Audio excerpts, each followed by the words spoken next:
Andrea Horwath is threatening an election if the Ontario government doesn't reduce the maximum price controls on insurance premiums. She wants them reduced by 15%. In a sense, she is probably right that insurance premiums are too high. Since everyone who drives a car is forced by law to purchase auto insurance, the demand for insurance is highly inelastic.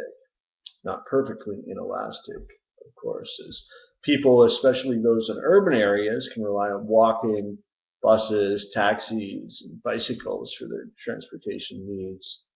But for most people, those who live in rural areas or those who commute long distances to work, or those who simply insist upon automobiles, this is simply not an option.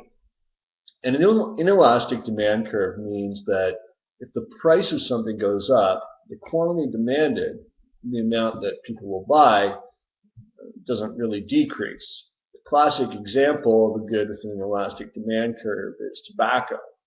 It doesn't matter how much the price of a pack of smokes increases, you're still going to smoke, if you do smoke already, because you're addicted to nicotine.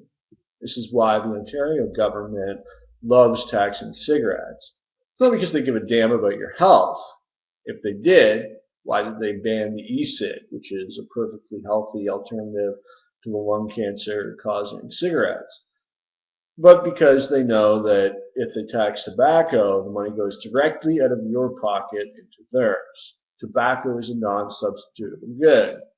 If you taxed pork, for example, you can eat beef or lamb or chicken, but there's really no substitute for tobacco. And since it's a crime to drive a car without insurance, there's really no substitute for auto insurance. This means that insurance companies can charge whatever they want. As is so often the case, intervention begets intervention, and so the government of Ontario has put in place price controls on insurance rates, dictating to insurance companies how much they can charge. Any proposed change in the rate by the insurance company must be approved by the FSCO, Financial Service Commission of Ontario. Putting in place maximum price controls is a bad idea. They're either ineffective because the market price is so far below the maximum price control that they're irrelevant. That's probably the case today. Or they result in shortages. So if, for example, right now the market price of a gold ounce is around $1,600 an ounce. So if you said the maximum price you could charge for this is $1,000, well, nobody would sell it. They'd sell it overseas, or they'd hide it. They'd put it in they'd keep it at home or in a safety deposit box.